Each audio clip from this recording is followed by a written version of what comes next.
Israel ने सिर्फ एक ही गलती की, यह कि इंटेलिजेंस फेल्योर ने इजराइल को आज की तारीख में एक वार में धकेल दिया है। भारत की जो नेशनल सिक्योरिटी एडवाइज़र हैं अजीत डोभाल साहब, उन्होंने हाल ही में एक स्टेटमेंट दिया है। आज की चर्चा वहीं पर है, क्यों हमारी इंटेलिजेंस व्यवस्था इतनी स्ट्रांग है कि आज की तारीख में इसकी जो ज़रूरत है ये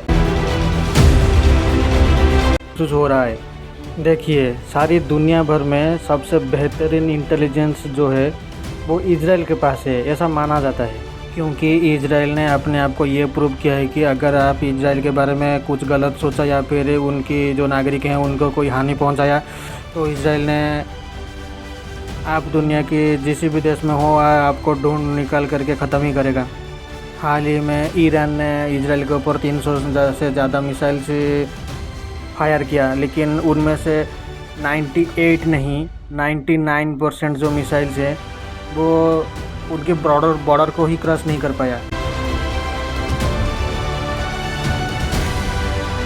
ये क्योंकि इजराइल ने पहले से ही एक आयरन डोम वाला सिस्टम डेवलप किया है, जो कि कोई भी मिसाइल को इजराइल के अंदर आने ही नहीं देता। इस तरह से इजराइल वालों ने अपने डिफेंस के लिए अपनी इंटेलिजेंस को प्रयोग किया है। और एक बात आपको बता दूं, अगर इजराइल ने कोई सी बिल्डिंग के ऊपर अगर मिसाइल गिराता है तो उसी बिल्डिंग ही गिरता है, उसके बाजू में जो बिल्डिंग है उसको एक रत्ती भर के भी फर्क नहीं पड़ता। आप थोड़ा सोचो कि इजराइल वालों ने अपने डिफेंस के लिए किस तरह से अपना जो डिफेंस सिस्टम है उसको डेवलप किया है।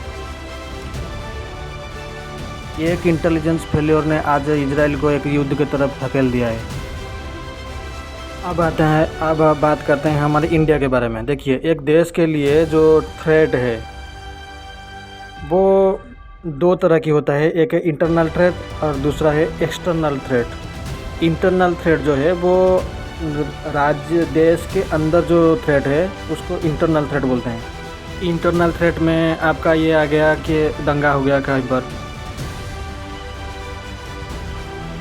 लॉ एंड ऑर्डर के ऊपर से कोई बात करता है, या फिर आप मान लीजिए कि भड़काऊ भाषण किसने दे दिया,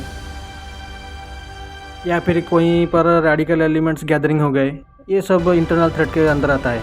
ये एक्सटर्नल थ्रेट में आप मोटा मोटा ये जान लीजिए, अगर चाइना ने पाकिस्तान को कोई मिसाइल्स बेच दिया या फिर कोई डिफेंस इक्विपमेंट दे दिया, या फिर हमारे जो एनिमी कंट्री अगर कोई न्यूक्लियर प्रोग्राम किया, ये एक्सटर्नल थ्रेट है।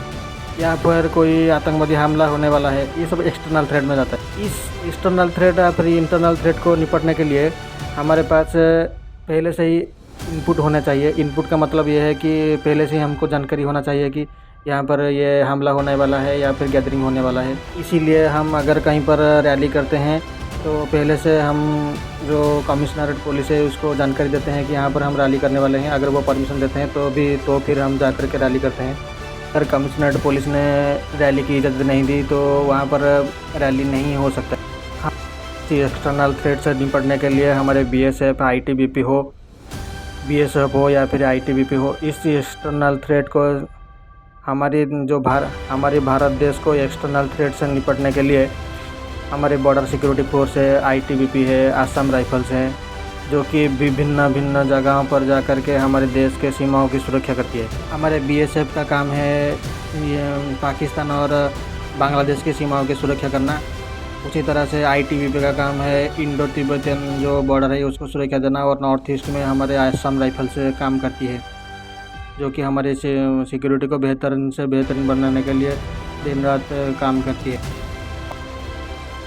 एक बात आप याद रख लीजिए, आप बॉर्डर पर जितने भी आदमी और जितने भी फोर्सेस लगा लो, अगर आपको एक इनपुट नहीं मिलता है जो ह्यूमन इनपुट है तो वो बेहतरीन काम नहीं कर सकता।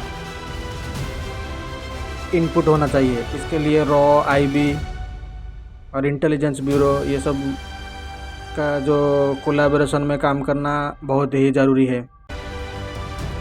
इसका एक छोटा सा एंगल आता है चाणक्य नीति पर। चाणक्य के नीति के अनुसार एक कंट्री के जो एनिमी कंट्री है, एक कंट्री की फ्रेंड कंट्री भी है, हमारे स्पाई सिस्टम, ये सबको मजबूत करना आवश्यक है।